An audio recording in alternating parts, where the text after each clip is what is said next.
of the Pro Report. I'm your host, Chris Dell, here with my buddy Joe Spano, and here to talk things all NBA Finals. Going to recap a little bit about Game 5, mostly preview our overall betting strategy and what we're looking at for Game 6. We're going to talk sides, we're going to talk totals, we're going to look at the Pro Report from ActionNetwork.com. We're going to look at the DraftKings Money Consensus Report from VSiN, as well as the pregame.com center to see where the money's going, where the tickets are going in terms of sides, total, etc. So let's jump into that first, Joe.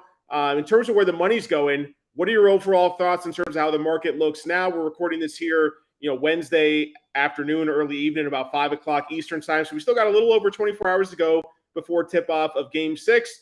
Do you have any best bets yet? And how is the market shaping your overall betting strategy or just your overall takeaways in terms of where the market is right now?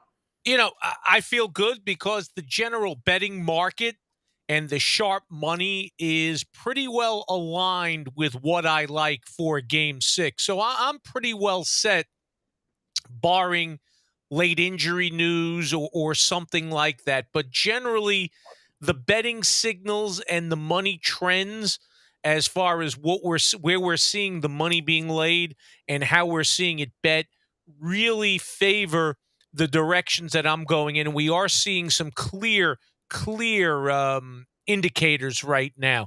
As an example, if you go to the Action Network's Pro Report, the Celtics opened at -3. They were steamed up to -4, where they've stayed ever since. Mm-hmm. And if you look at the Pro Report on the Action Network, 52% of the tickets written on the Celtics, 95% of the cash on the Celtics. Same kind of tendency on the under. It opened at 210.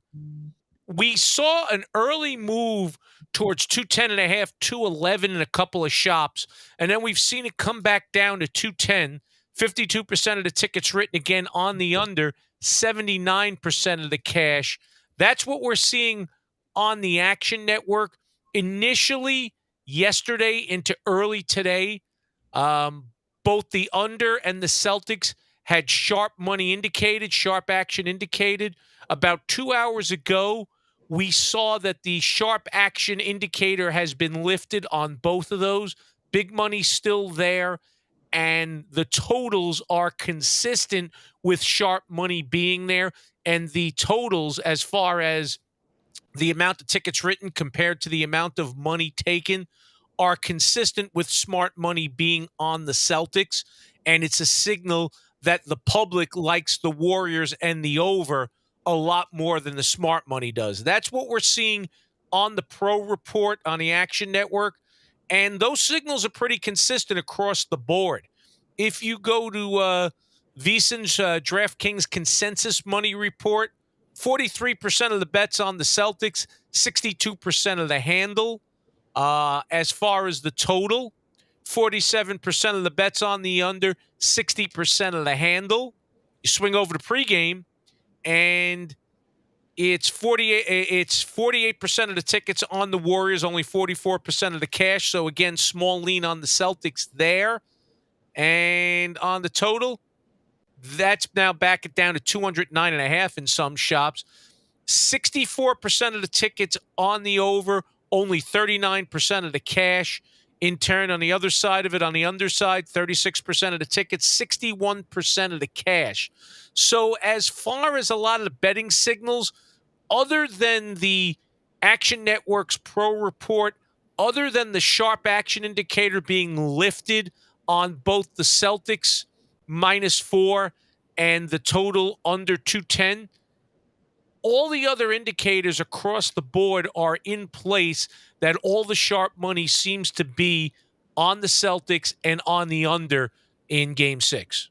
Yeah, definitely. And you're seeing different discrepancies between these different places we're looking. But like you said, the overall consensus there is in terms of the under and in terms of taking Boston here. Obviously, people not expecting them to lose 3 straight games, not going back at home. Truly the first time in this series that their backs have been against the wall, literally against the wall, where they're going to lose, they're going to be eliminated. We saw how they responded to that in the last 2 rounds, obviously Game 7 in Miami, and then Game 6 and Game 7 against Milwaukee in the Eastern Conference semifinals. So I'm with you on that. I would lean those ways as well. It almost feels like too easy in a sense.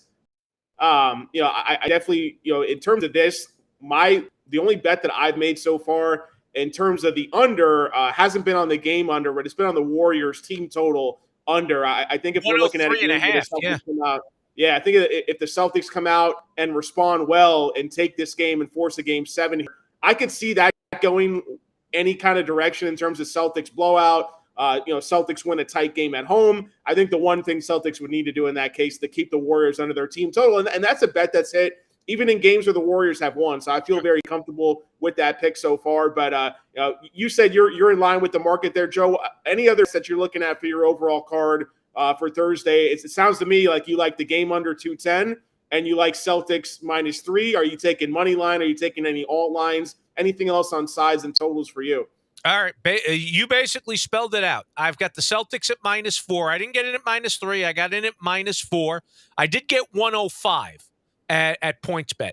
So I'm getting a little money there. So I got -4 at 105 at PointsBet. I did get in at 210.5 on the total at DraftKings at -110. So I'm under 210.5 at DraftKings at -110. They may have since moved down to 210 flat, but they were 210.5 for most of the day at -110. They were your best number.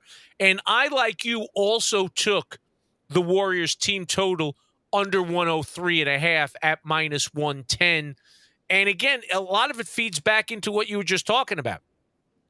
We know that the Warriors at their best score 108 points. That's what they can score in this series against this Celtics club. At their best, when they win, they score 108. They lost. They scored 108 in a faster-paced game 1. But if you look, they cap out at 108. And when they're on the short side of it, they're challenged to get to 100. So 103.5 seems like a good spot for the under. If you're expecting big things from the Celtics here as far as them winning the game and covering the number. And again, I didn't feel a need to go money line here because what we've seen all the way through this series and very much all the way through the NBA playoffs, particularly these last couple of rounds, whoever you like to win the game, the spread is not a factor. The outright winner doesn't need the benefit of the first. If the outright winner is the favorite, you don't have to worry about laying the points. And if the outright winner's the underdog, you don't need those points. Take the money line. So if you like an underdog, that's pretty much what I've seen as this series has moved along. If you like an underdog to win a game here, take the money line. You don't need the points looking for a close game and saying, I'll cover. Take the money line and take the plus money. If you like a favorite to win a game, don't be afraid to lay the money and don't worry about laying the extra wood on the money line. So that was my basis here. That's why I'm taking the Celtics at -4. I'm only laying 105. The under, again, these games are slowing down as this series goes along.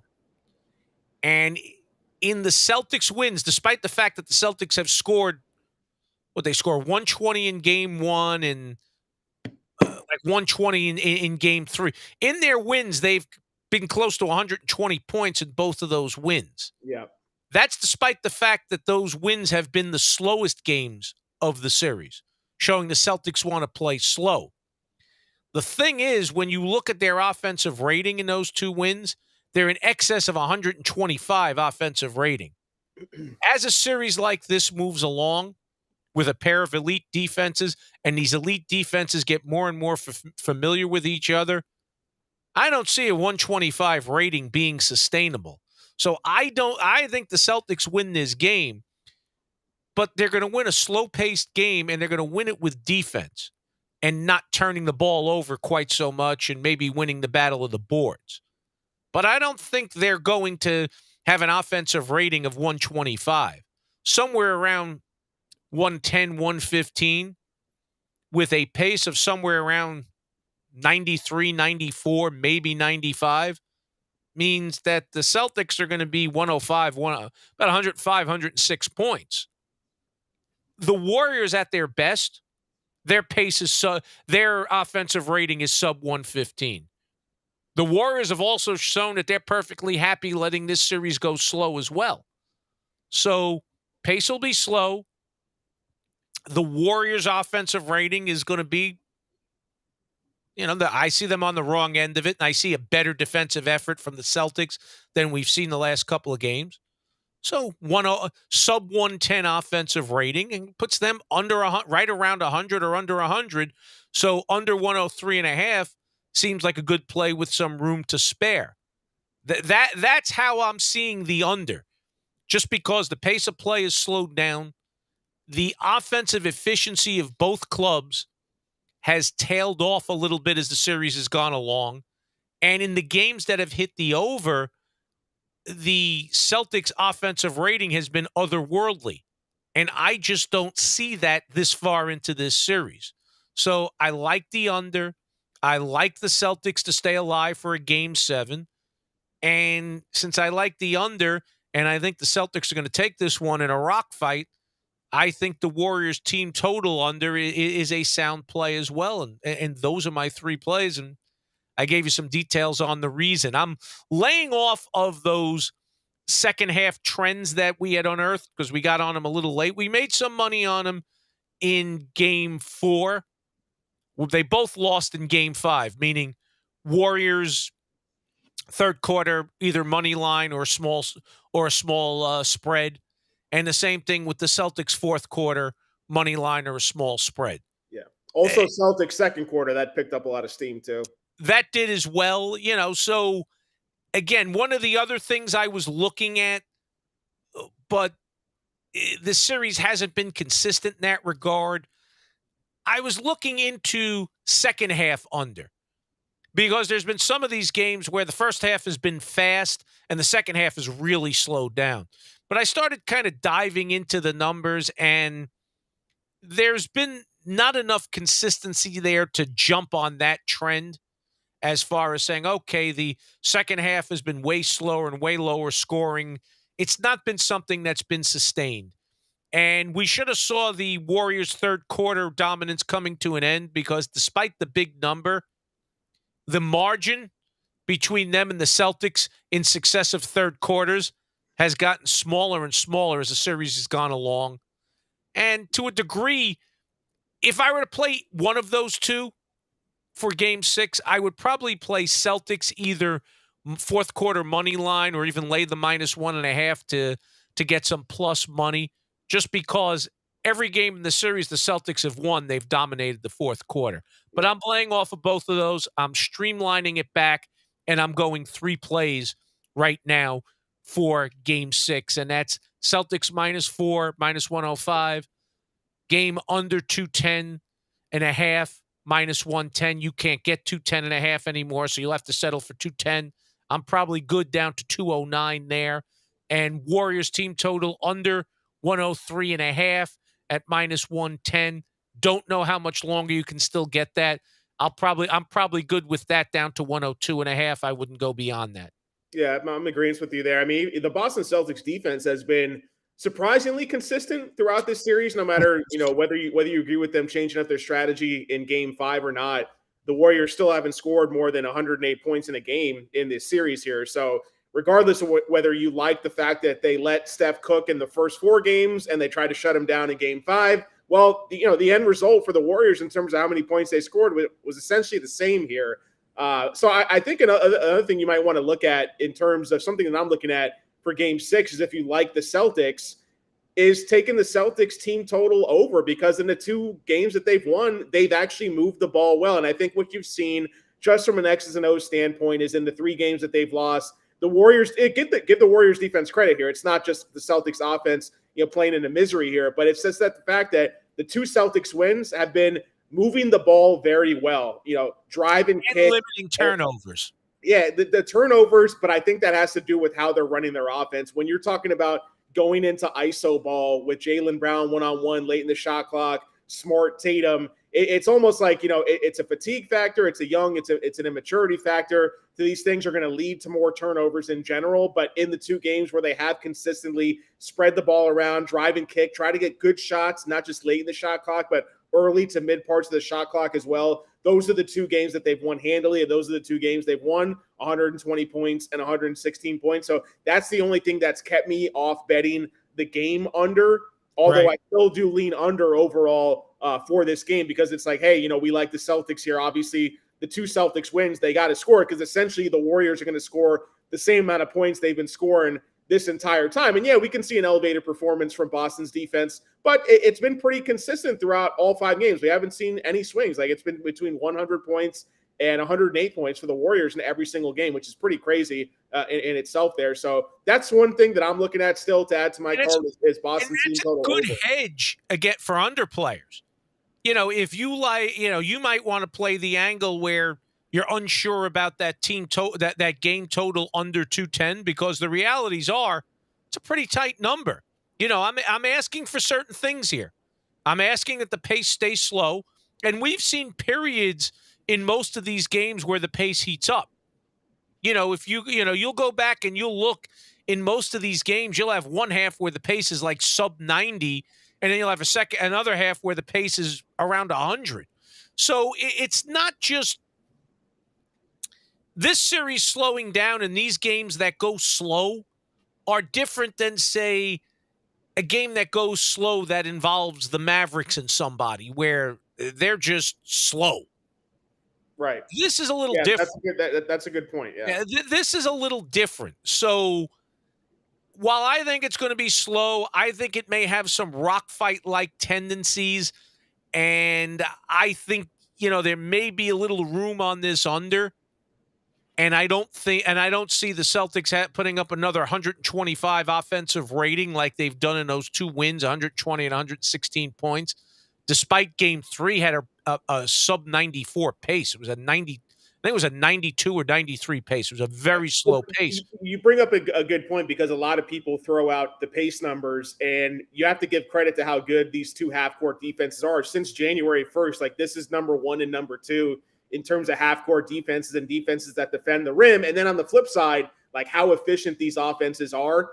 And a lot of it is thriving off the turnovers, like you mentioned in Boston. Look, I mean, the 2 games they won, because they scored 116 and 120, they also had 13 and 12 turnovers in those games, whereas in the losses, they had 16, 18, and 19 turnovers. So just those matter of like that, literally a handful of turnovers, 4 to 5 turnovers a game can be the difference. And you saw it perfectly in game 4, how that can flesh out with the fact that, Boston had a 4 or 5 point lead late in that game. Even in game 5, they took a 5-point lead in the third quarter, but you had 4 or 5 crucial half-court turnovers into the mix, potentially not just momentum, but points off turnovers potentially for Golden State as well. Well, those are things that are going to swing a game, especially, that stat that we talked about before the series of the fact that the Warriors had 300 plus games of finals experience under their belts and the Celtics had none. So at the end of the day, I mean, that's what it comes down to in a sense where I believe it's more of the scheme. Like, can they be mature enough, level-headedness enough to keep that scheme and strategy on offense of not getting suckered into one-on-one iso ball.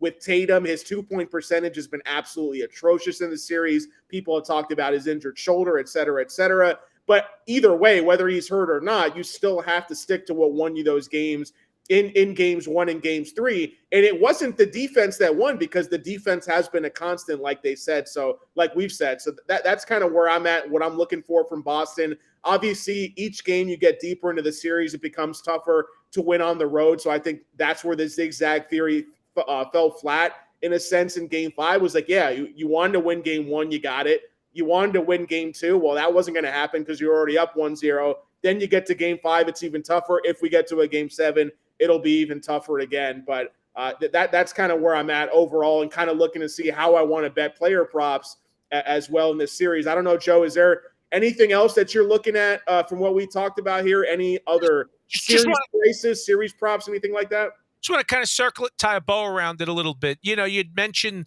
the 2 games Boston won and how they won the battle of turnovers. The Warriors, for whatever reason, are a team because turnovers is so built into what they do.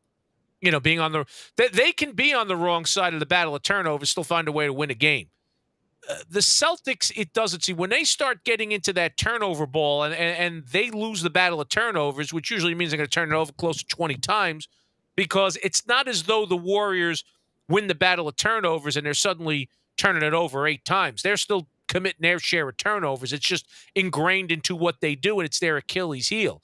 Yeah. So I'm convinced that if the Celtics are going to win tonight, they need an edge on the glass. They're not going to. I don't expect them to dominate the way they did in Game 3, but they need to take advantage of their superior size and athleticism, win on the boards, win the battle of turnovers.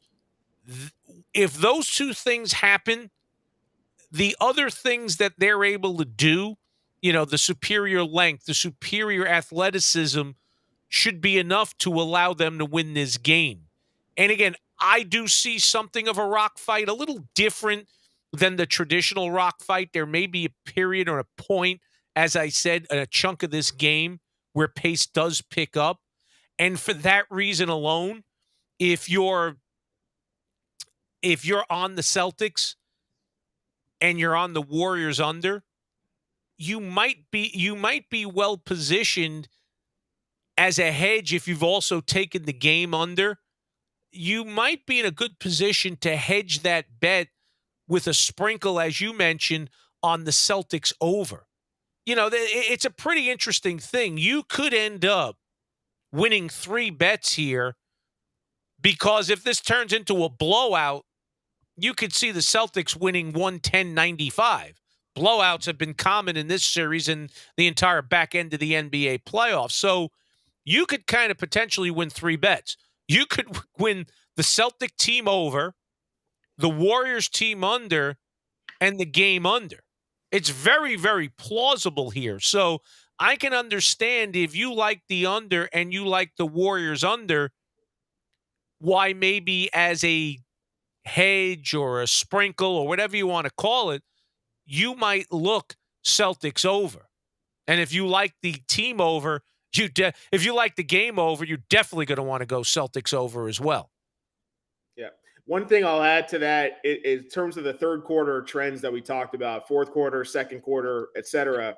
I think some people at least got to the notion where it was like almost too easy of a bet to bet it pre-flop, bet the Warriors third quarter money line before the game starts, it's going to cash, whatever. But, we did mention briefly on a few previous episodes that, hey, look, if the Warriors are up double digits at halftime, then them winning the third quarter obviously is not as likely. And I don't think it's a coincidence that we saw the one game Boston trailing big at the half is the one game they won the third quarter. I mean, it has to do with just basic urgency, motivation. Like, these are young guys, and it makes complete sense that something like that would happen. So that's what I'm going to look at, is live betting opportunities in this game. Obviously, that's a good idea, and that's an angle I didn't think of attacking. That's a good idea, Chris. Yeah, I mean, look, if Boston is up 10 points at the half in Game 6, then I think you have great value on Warriors third quarter money line. I like that. If the Warriors are up 6 to 8 points at the half, then you're not betting that, because Boston, it's desperation time at home, and it's still no guarantee. But the fact is that's going to be an issue there. I think would you do the same thing on a Celtics fourth quarter if it's close or they're trailing, or would you just lay off of that one altogether? It's tough, because that's like final game outcome type of thing, right? So yeah. I think it just, because it's like in the third quarter, there's still so much time left, even no matter which team makes a run, right? Like, how many were the Celtics down at the end of game 1, at the end of the third quarter, and they still came back and won the game? But those things don't happen. So I think the one thing I want to look at here, Joe, you touched on it briefly, and we were talking about with the Boston Celtics scheme overall. Can they stick to the game plan that won them game 1 and game 3? Obviously, like you said, rebounding was a huge part of that, but especially in game 3. It's not just the turnovers, it's combined with the turnovers and the assists. And the games where the turnovers were lower, the team assists were much higher. In the 2 wins for the Celtics so far, we talked about the team totals. They had 120 and 116. Well, they also had 33 assists in game 1. They had 28 assists in game 3. In the 3 games that they've lost, they've had 22, 18, and 24. So it's a very similar discrepancy in terms of wins and losses, in terms of the amount of turnovers they have, the amount of total points they have, and the amount of team assists they have all together. And I remember going back to game 1 and talking to one of my buddies I've grown up playing basketball and watching basketball with. And it was at halftime, and the Warriors were up at half. Or it was a 2-point game, very close. It was like, oh, the Warriors are going to come out in the third quarter. They're going to build momentum, et cetera. the one thing I actually liked about the Celtics, even though it seemed like they weren't going to get game one at the time to me, was that the fact they came into halftime with I think 17 or 18 assists overall. And I was like, if the Celtics are going to be having success moving the ball like that, they're in a good place mentally and just schematically in terms of what they're trying to do against this defense. So that's one thing I want to look at live betting is going into halftime, going into the fourth quarter. Maybe that's the one way I can think to attack a potential fourth quarter bet is how do the team assists look for the Boston Celtics? Because if they're getting tough buckets at home in a do or die situation through three quarters, I don't know how sustainable that is for an entire game. But if they're doing it the right way by spreading the ball, getting early shots in the shot clock, then I think it's definitely more realistic they get that done. So that's a huge factor for me in addition to those other things. That's there. a classic eye test bet. That's a classic eye test bet. That's one that you're going to need to really be watching. One stat in the box score, and that's it. I think that if you're looking at them averaging more 7 assists or more roughly per quarter, that's the target pace you've seen in their 2 wins. Where if it's 6 assists or noticeably less, that to me is going to be a red flag for betting Boston live. You know, it's funny you brought this up. We don't talk live betting a ton on this show, and let's be honest, it's not something I do a lot. It really isn't. It's not something I do a ton. You know, I analyze a game and I kind of roll with every once in a while I'll jump into a live bet if I really see something that catches my attention. But these are some great points about some things to look in game and some good live betting opportunities. One other, now that we're talking about it, it got me thinking, and this may end up piquing my interest. One thing we've noticed in these games, whether it be the fastest game or the slowest game played in this series, and I brought it up earlier on, it's quite simply that unlike a slow-paced Dallas Mavericks game or a slow-paced Miami Heat game sometimes, or name your slowdown, New York Knicks, whatever.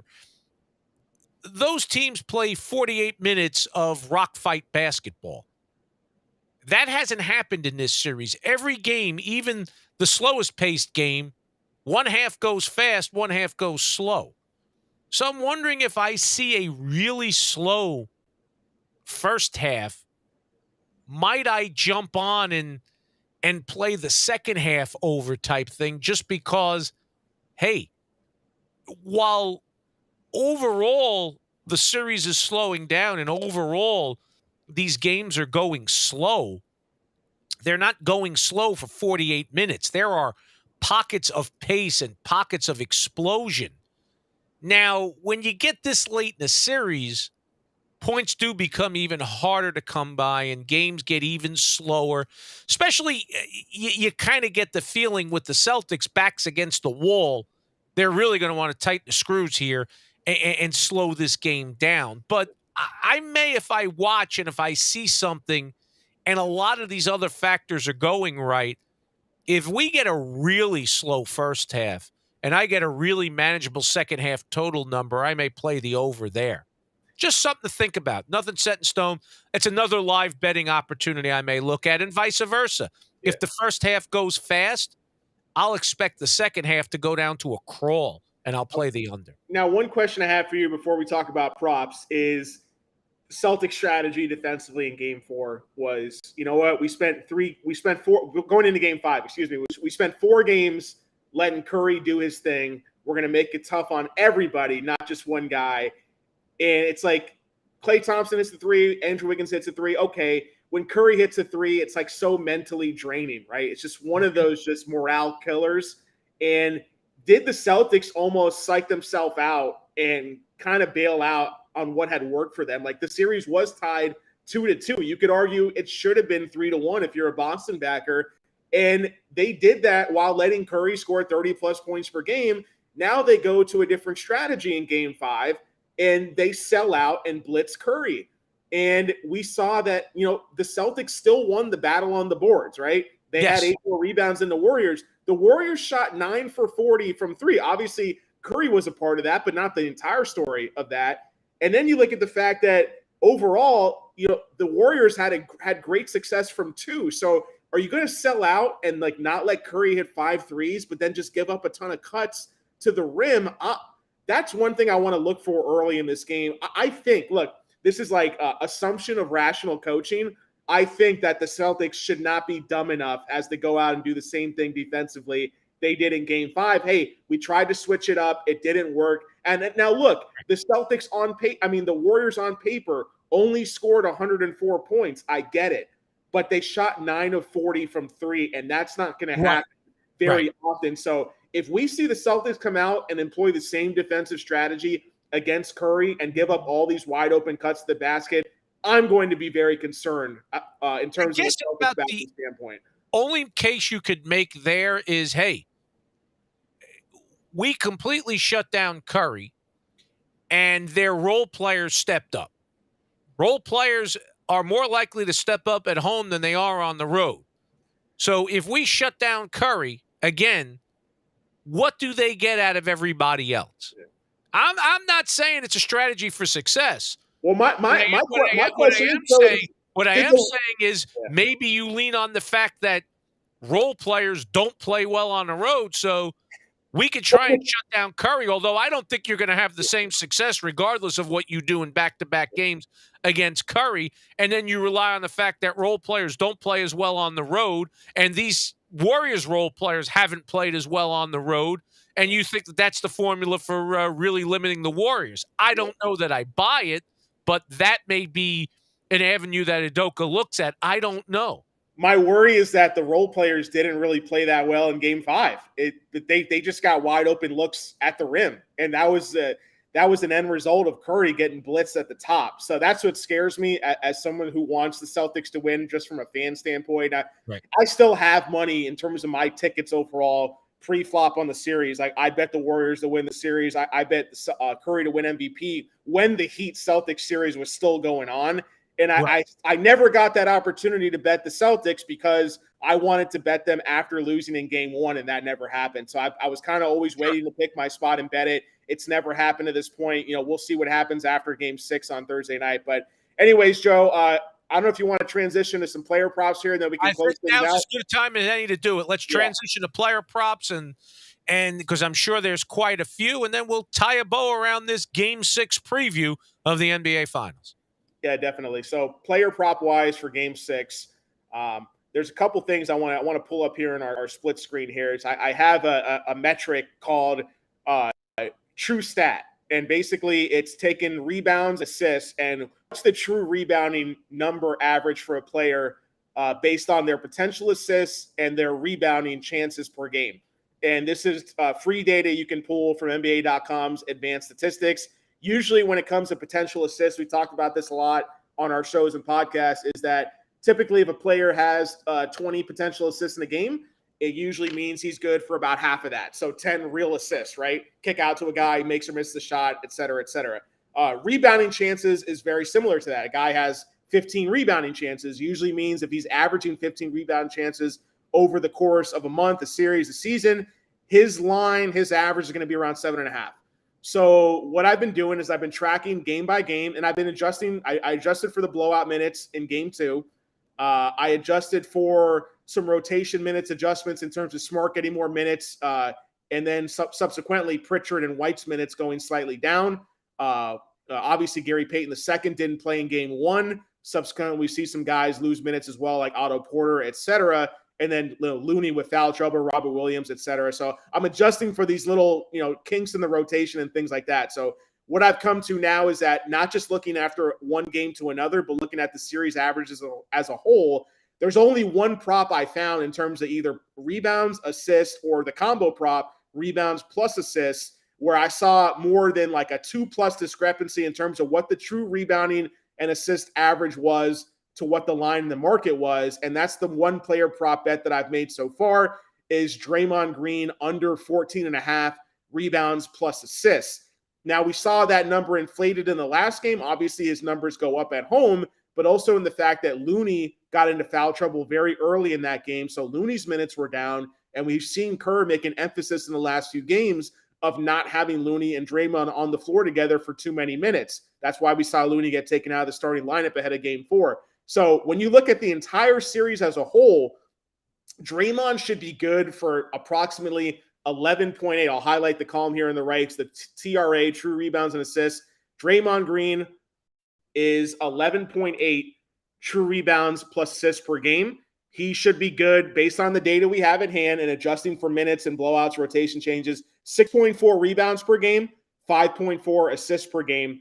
And you look at game 5 specifically, he had 11 rebounding chances. He had 10 potential assists. So his assists were inflated being at home and those role players making more shots off those passes being at home. So I expect that efficiency number to go down. So that's one prop I like. I also lean strongly right now to the overall points, rebounds, assists under, although I want to see that scheme from Boston defensively. If they're going to be blitzing Curry again like they did in game 5, I hope they don't do it. But if they do it, that means Draymond will get loose for some easy buckets at the rim. So that's why for me right now, I'm keeping it to the rebounds plus assists under for Draymond Green, 14.5. I'm willing to eat a little bit of vig on that compared to the line of 13.5 that's also out in the market right now. So that's the one player prop I like the most. And I got a few others on my list that I can talk about here. Any thoughts on that, Joe, or any thoughts on player props in general that you're looking at for Game 6? In general, no, it's interesting. My big thought is on what you said. A lot of times you've always talked about as these series move along, you're able to find better betting opportunities. This series is now deep enough where the books have really tightened up the margins, even on some of these props that you've really got some digging to do. I thought that this is where I would be most challenged because what I've noticed throughout these playoffs, and this is a year in, year out thing, you've got teams going deep against each other, that the margins or our advantages get smaller and smaller from a sides and total perspective.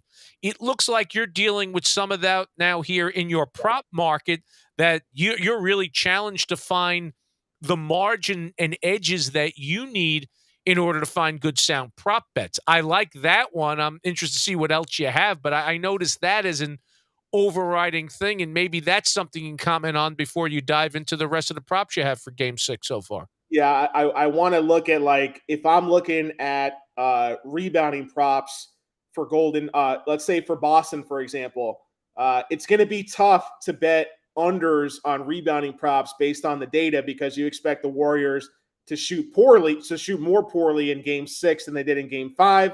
So that's one red flag that I have for that specifically. When I'm looking at just Game 5 data, there are a lot of props that stick out and clear that threshold in terms of, like, the line is 2 points off from what the true numbers and the data shows. But I don't want to just base my handicapping off of one game because the market is so sharp and so efficient right now. Like, it's crazy. If you take this column here that I highlighted on the right and you compare that to the prop numbers in terms of what these players' rebounds and assist props are, almost everything is in line with the average. And the odds are not in line with the actual real stat averages. They're in line with this data here. So That's tough to find value, brother. You're not getting that in round 1 when we're talking about 16 teams playing. Like, the books just do not have the time to keep up with all this stuff. So I had my most success personally in rounds 1 and 2. Once we got to the conference finals, it was a little more hit or miss. There were some other factors at play. In the finals, it's a lot of trying to keep flow. Like, we're doing great on the series player props that I've been able to put in before the series started, live series props, etc. But for me, my goal for the next 2 games is really focus on the strongest numbers available, not based on the last game, which is a lot of what I was doing early in the playoffs, but based off the series as a whole. And your action is going to be really limited to that in terms of not having as much volume as you're used to due to, player props having a lot lower limits too. Usually you want to try to get down as much as you can.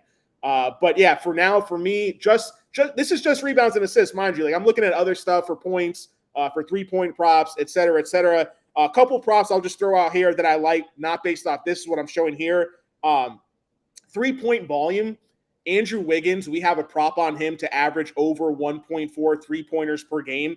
He's at that number exactly right now. So if this series continues, we need him basically to shoot better than 30% from 3, which he shot better than that for the majority of his career and this season. So I like Wiggins over 1.5 threes. He went 0 for 6, which I love. Like, if you're giving me over 1.5 and the guy's taking 6 threes per game on average, And we're only asking this guy to go 33% from three. We saw how much success Andrew Wiggins had from two. He was driving to the basket at will. He's the one that took advantage of that Curry defensive strategy where it's like, look, Wiggins one-on-one at the rim, a big athletic guy like him, he was having his way. I think the Celtics should make an adjustment in that area. So either way, Wiggins still took 6 threes. I like over 1.5 threes for Andrew Wiggins. We hit Jordan Poole over 1.5 threes in the last game. I like that again in this game. I believe Poole he's taken between 5 and 6 threes like every 15 to 20 minutes. So even if you're seeing his minutes cut between 14 to 20 as opposed to 24, 25, the volume is there to where he can get hot from three and hit that prop. So those are 2 3-point props that I like. Another prop I like, we all heard about, I'm sure you know, Joe, Game 6 Klay. We all know the narrative for Game 6 Klay here. I think Klay Thompson, we've seen historically, his numbers go up in Game 6s in his career. The one stat that I found is ever since the Warriors' first championship run, so since 2015, Klay Thompson in every single Game 6 in his playoff career has had at least 2 or 3 steals plus blocks. So that's one prop that I liked was Klay Thompson over 1.5 blocks and steals. That's another prop that I put so far. I'm going to be posting my official card tonight on SportsMap Elite, but those are all the plays that I've come to personally so far. And then I'll probably wind up adding a few game leader props based off the data. For example, the player with the most potential assists in Game 5, Jason Tatum had 12 potential assists. Then I want to throw and look at the game leader category on DraftKings, for example. I like this prop. I like this a lot. This has been something you've done well with. Plus 250 to lead the game in assists. I think back at home gives me reason to have him be a little bit of a boost there. I like the fact he had at least 2 more potential assists than the next highest player on either team. So I think that's more of a sticky stat than the rebounding leader. The rebounding leader can be fluky based off rotation changes in game. But let's just look at it real quick.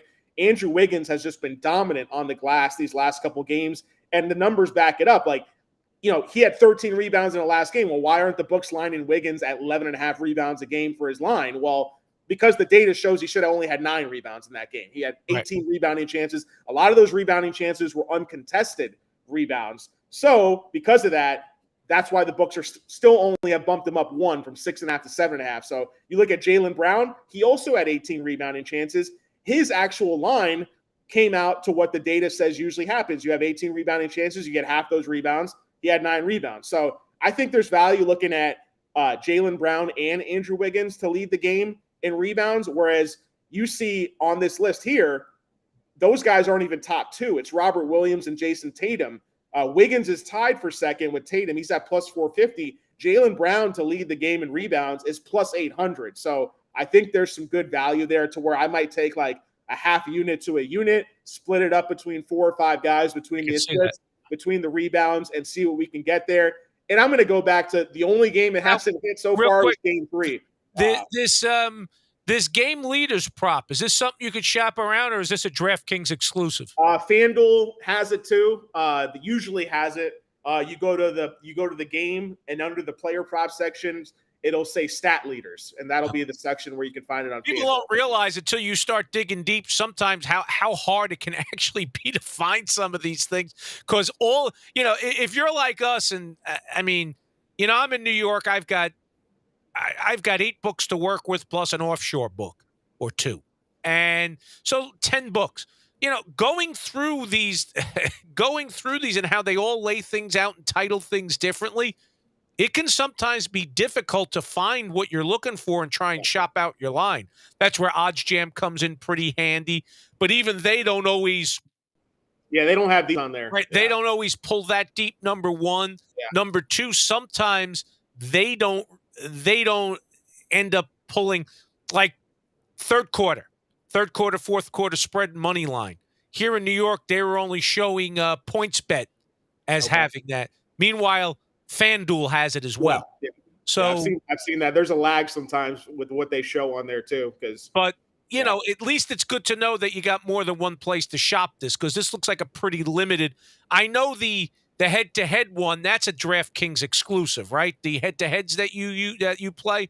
That's a DraftKings exclusive. Yeah, they didn't have those when I was looking yesterday. They put those up again. They'll probably put Yeah, them up it's game had some day. decent success with those. Like the one I played the last game was Wiggins over Brown, because Wiggins had like a 6+ rebound chance advantage from the previous game. And look, like the one thing that throws a wrench into these is like from game to game is that does the coach make adjustments? And I think that's where you can't just blindly bet these. But in this case, like we're so deep into the series, there's only so many adjustments these coaches can make.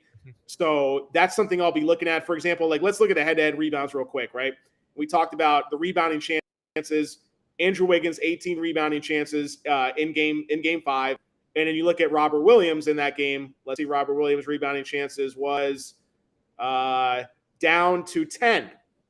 Okay. So that's a big difference there. You know, I know it's just one game, but that's a pretty big difference. So I'm more than happy to take a prop like that, especially when Williams is the favorite to win that prop right now, and Wiggins is -105. So that's something that's going to be strongly considered for my card as well. And then last but not least, because I'll be finalizing these tonight as we get going, but the threes made leader prop, it was down to -115 for game 5. It lost. I don't see it happening again. Again, we said this, I think, after game 1 or game 2, where bet it every single game. You're going to come out with a profit. Steph Curry to be the threes made game leader in game 6 is back to +140. I know other guys can get hot and make more than him, but I love that prop again. I'm going back to the well on Curry threes made game leader for game 6. Amen, brother. And again, just wanted to provide that information because some people don't realize some of these sides, totals, props, player props, leaders, some of these things we can find on every book that we deal with. Some of them you can't. So it's interesting to know that when you start digging deeper, like game leaders and the head-to-head, that really it's either DraftKings exclusively or DraftKings and FanDuel. Whereas a lot of the other stuff we talk about, you're shopping it out, I don't know, amongst 15 books possibly or more in your case. I know with me here in New York, again, I got 8 legal books and one of them is Resorts World. So I don't know that they're even a factor. It's really the big 7 here of DraftKings, FanDuel, MGM, PointsBet, BetRivers, Bally. That's really where you're at. And then I always have a couple of offshore books like, I like Bookmaker, that they're a good book and they got some tight lines. So, but a lot of what you're talking about when we're getting down the stretch here with the game leaders and the heads to head, you're not going to find that many places. Yeah, that's true. I will say, just from a strategy standpoint going forward, stuff that I've learned from my own betting this playoffs is that when you do this game leader stuff, like a lot of times earlier in the playoffs, they have these props up, but having enough time to get around to them and actually think about them in the right way and process them, you're not betting them every game, and that's where you trip up, because what happens is the data only hits only a certain percentage of the time. But if you play it every game in terms of what the data was from the previous game, you're going to hit enough to be profitable. But if you pick and choose, you're going to miss potentially 1 or 2 of those games where Wiggins comes into game 4, 16-1 to be the leading rebounder for the game. And because you didn't get around to that set of props for that game, you missed on that. And he doesn't hit for the next game, or the odds go from 16-1 to 6-1. So I would say, like, figure out a strategy how you want to bet that. Let's say, like, you're betting the playoffs every day or every other day. Let's just say from day to day during just the playoffs themselves, allocate a half unit, take a couple long shot props. And I think over time, as long as you're betting it consistently and not just once in a while, you're going to see those numbers consistently pop up. Because again, we talked about Wiggins having value for game leading rebounder in the past. I bet it a few times in the last round. It didn't work out. But if you bet it just that one time and kept betting it based off the data, that 16-1 is going to cover those bets you made previously. So that's my overall takeaways on that. Being more consistent when those markets pop up, because there is a lot of value just in what we're talking about now. Like I showed the spreadsheet of what the numbers were. Like those numbers are almost identical to what the individual player props are. But using the data here, those numbers don't really match up in terms of the game leader markets and these plus money props. Man, you said it all. You said it well. Your full rundown of props for Game 6 should be up tonight at sportsmapelite.com. Yep. Again, it's the best bargain in the biz. It's $19.99 a month. You get all my plays. You get all of Chris's plays. You get you get our baseball team's plays, the NHL crew, the horse racing, all of it. The soccer guys, they're all of it. And the baseball crew was a huge day yesterday. Huge day. They were almost 30 units in one day yesterday. So they're on fire. You're over 20. You're up 20 units since you started doing the NBA prop thing. And that's just in mid to late February. So you're rolling along. I'm kicking myself for not doing the entire regular season because that's where the real money is to be made for sure. We'll beat you like a dog next regular season. We'll have you going like crazy.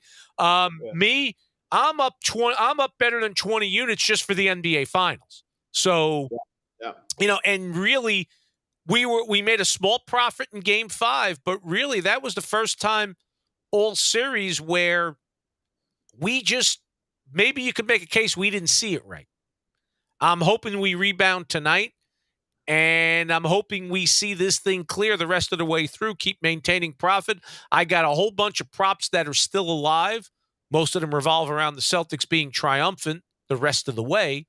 So we'll see how it all works out, man. But we gotta, we don't talk about individual plays in retrospect cashing in terms of patting ourselves on the back for something. But one play that we both talked about, it was my favorite series prop coming into it.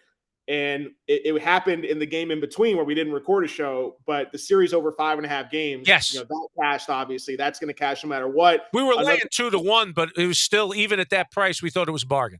I thought that should have been minus 300, in my opinion. Yeah, that's why we all both loved it so much. Yeah, we both love that prop. And another prop that I like that we talked about before the series started was I said to play both series props in terms of one team to win the series from behind. Mm-hmm. And now we're guaranteed to cash no matter who wins the series because the Warriors have been behind 2-1, and now the Celtics are behind 3-2. Those were plus 300 and plus 325.